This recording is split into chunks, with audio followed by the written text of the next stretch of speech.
2 hours of TikTok a day. That is the average. Some of you are at 4. A few of you, and you know who you are quietly closer to 6. Today is not a video about whether short-form video is good or bad. Today is a video about a calculation. I want you to do this calculation with me, and I want you to do it honestly, because by the end of the next 90 seconds, you will be holding a number that will follow you for the rest of your life.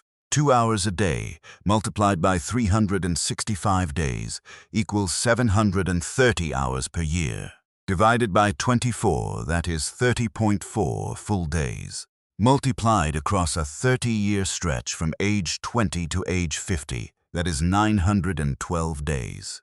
That is 2.5 years of continuous, around-the-clock, sleeping and waking TikTok consumption, embedded inside the most physically and cognitively productive window of your life. And that is just the time on the surface. We have not even started talking about what the platform does to the equipment your future is supposed to be built with. Stay with me.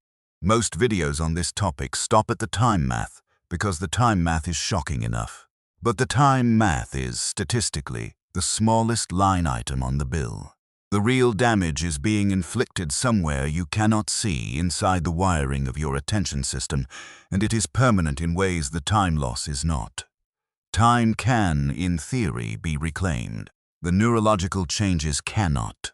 Short-form video platforms operate on what researchers now call hyper-stimulating intermittent reinforcement. Each clip is between 15 and 90 seconds long.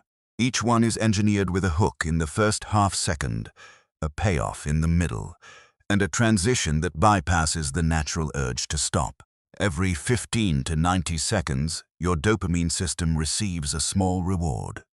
Over the course of 2 hours, your brain is receiving more discrete dopamine hits than a heavy gambler receives at a slot machine in an entire evening.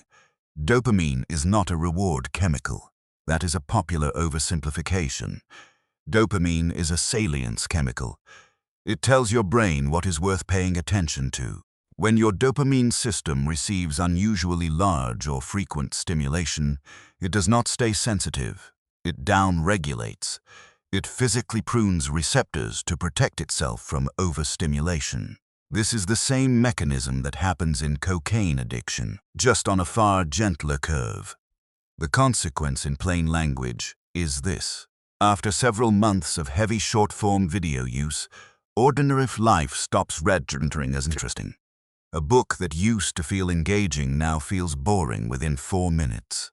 A conversation that used to feel rich now feels slow. Walking outside without earphones feels almost unbearable. This is not a moral failure on your part.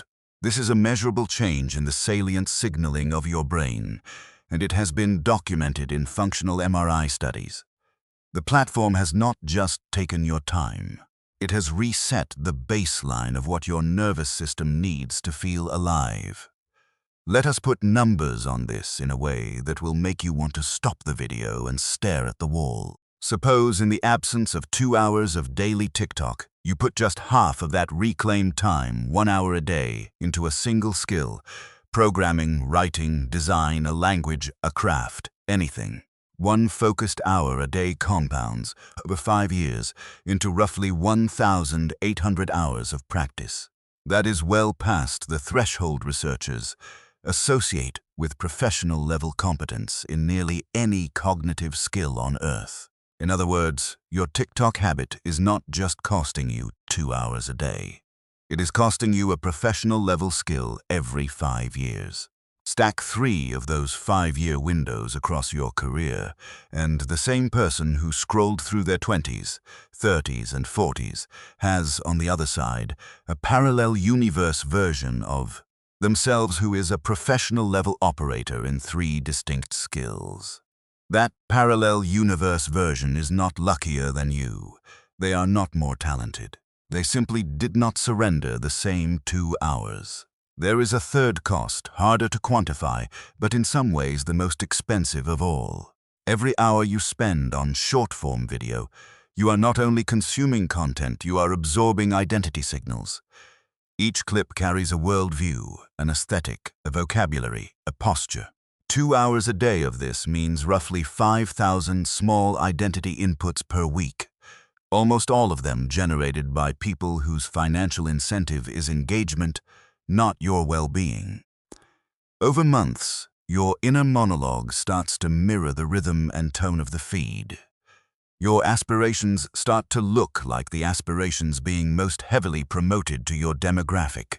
Your sense of what is normal, what is enough, what is impressive, all silently calibrate to a feed that was algorithmically tuned to keep you watching, not to keep you you. The end state is a self that does not feel quite like a self anymore. People describe it as floating, or numb, or generic. That is identity drift, and the platform sells it as content. Here is the part of this video where, against your expectation, I deliver good news.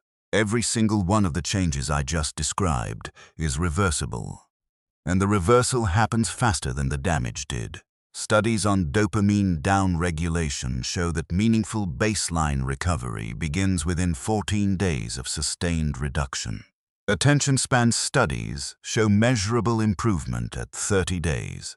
Identity drift in the experience of long-term users who quit reports a quiet return of personal voice somewhere between weeks 4 and 8.